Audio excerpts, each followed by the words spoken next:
Ladies and gentlemen, Mike Minnis.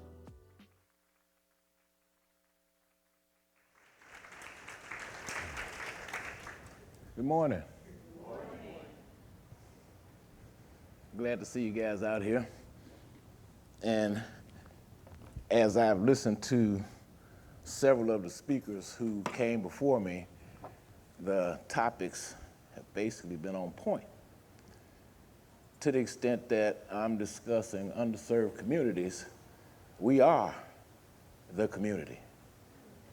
And when you think of underserved communities, like Orange Mound has been given that designation, it didn't start out that way, as many that are considered underserved communities didn't. Orange Mound started in 1890, according to history, and it was built by African-American men who, during the 1890s, African-American men were not obtaining a formal education. What was going on, they were mentoring one another, enhancing each other's abilities and skills. One of the properties which Landmark has was built in 1900. You go in the attic, the raft is straight as an arrow. In 1900, they built something that lasts over 100 years without a formal education because of mentorship. And as it was then, it needs to continue to exist now. When we provide as adults mentorship to our youth, we give them a solid foundation from which to stand on because we've been where they're going. As I said, I started out in the city of Chicago, the West Side, and I'm still here. Most people who didn't live on the West Side wouldn't come to the West Side. 1950s, early 60s, the Reverend Dr. Martin Luther King Jr. called Chicago the most segregated city in America. But it worked. You didn't leave out your neighborhood. If you did, you might not make it back in one piece if you made it back at all. And just south of where I grew up was Puerto Rican neighborhood. On one other side was one gang group. On the other side was another gang group. The fact of the matter is that when you ventured out of your neighborhood, it was ill-advised. But quite often, my buddies and I, we'd go up to the white neighborhood because that's where the amenities were. Ours was considered underserved to the extent that there wasn't anything for us to purchase. Couldn't go get an ice cream cone, couldn't go get donuts or sit down somewhere and have something to eat. No normal amenities. And as children, we played with bicycles. So we go up there, and one time we got 5-finger discounts. We come back, one of the guys got caught. Told on the rest of us. And thereafter, every time he came outside, somebody whipped him. His family eventually moved out the neighborhood. Nobody likes a rat. It just so happened that by the age of 15, I was living on the street. Not because my family was homeless, but I was hard-headed. I didn't want to live by my mother's rules. I mean, I had a stint where I played sports and I was the quarterback of a football team that didn't lose a game, 7th grade, 8th grade, 9th grade. And by 9th grade, I failed algebra. Algebra teacher wasn't a football fan. And it was a black school, 100%. My mother transferred me to a school that was about 20, maybe 25% black. I was angry. And I wound up with Italian buddies, Jewish buddies. One of my buddies, Italian buddies, introduced him to his girlfriend, who became his wife. And she gave him a son. And if anybody knows anything about Italian culture, when you introduce a man to his wife, she gives him a son, you're on high ground. So one day as adults, I'm over there and we talking, and another guy comes in, start talking. I go in the washroom because they were talking about some sensitive stuff. I peek my head out the washroom. Y'all finished? He said, what you doing here? Come on. And all of a sudden, his wife, we've known each other since we were teenagers, she starts yelping at him. And then she yelps, I said, what did I do? Say, you introduced me to him. Never getting a Italian woman mad. My Jewish buddies, they tell me, they say, well, the way I keep my wife happy, I give her credit cards. She leaves me alone. But in growing up with this diverse interaction with people, I started discovering that underserved communities exist on different levels. I studied real estate, had an appraiser who took a liking to me. He took me to downtown Chicago to the county building, opened up the Sitwell maps and said, this is where you need to concentrate. So I walked the area. It was a bunch of abandoned buildings, a bunch of warehouses, a bunch of flea bag hotels. And I'm like, I trust him. That area is now the greater north side of Chicago, one of the highest valued areas in the city. I participated in the conversion of post offices in the movie theaters, apartment buildings in the condominiums, did a land assemblage for one of the largest mixed-use development projects on the near north side.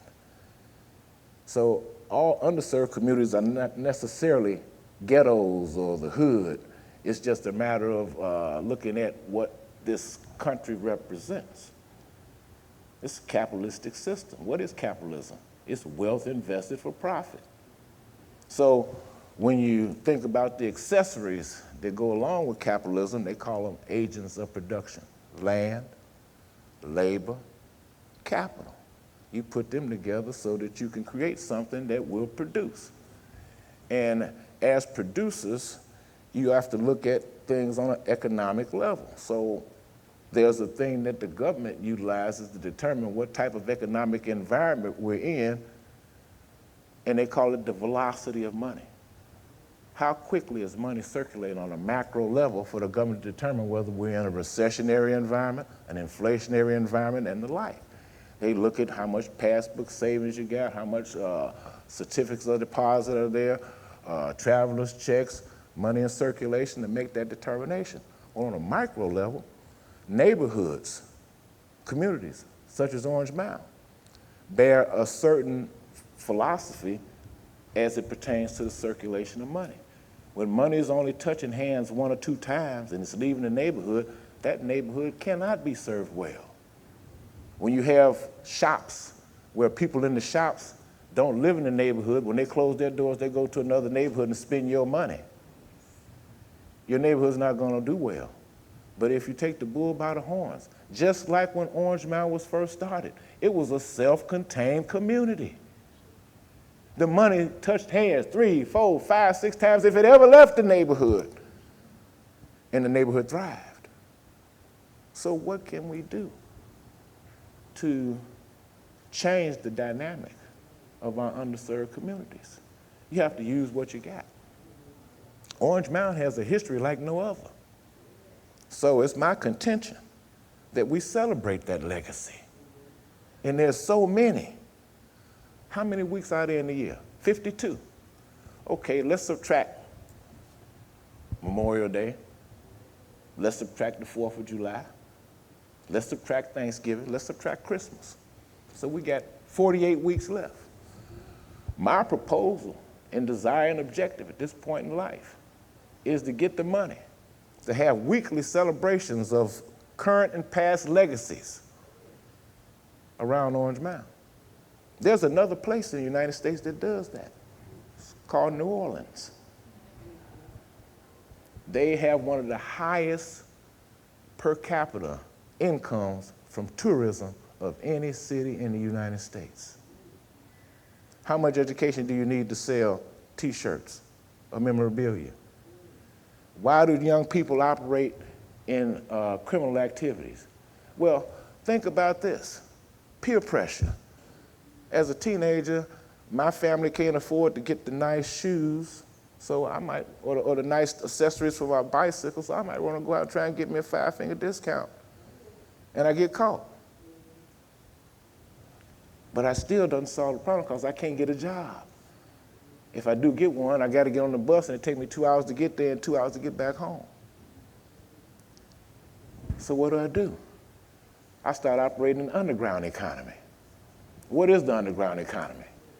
It's the place where you deal in stolen goods, drugs, prostitution, and vicious criminal acts. So that you can have some things, because you go to the store, they're not taking an IOU. And the only way in which we can resolve this is to provide opportunities by which they can obtain legitimate money.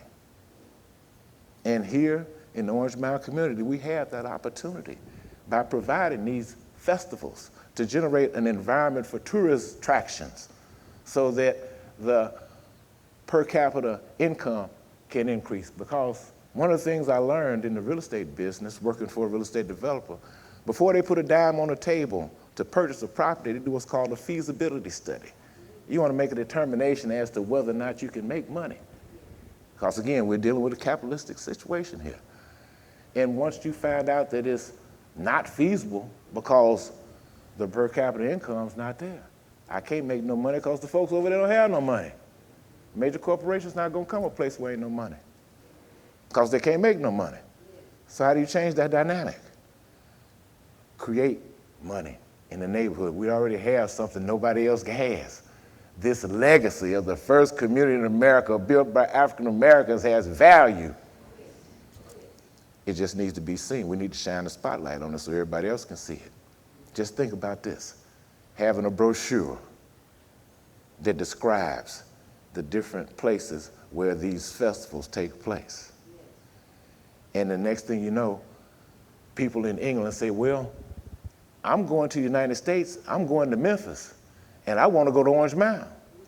Right now they say they want to go see Elvis, they want to go to Beale Street. Let's change that dynamic. Make the first place they want to come to Orange Mound. So in order for that to take place, we need to do something that might seem a little strange. We got to be friendly with each other. We got to be favorable towards one another. We got to be honest with each other. And we got to start writing down some of these legacies that we know about and letting it be recognized. Because think about it. As a youngster, if my granddaddy did this, and my great-granny did this, and my daddy did this, why can't I do it? If this thing is celebrated to the extent that it should be, folks can start to recognize that they have a legacy that they can expand upon. So bring this thing to the place where it's recognized, please. And I'll do whatever I can to help. Thank you.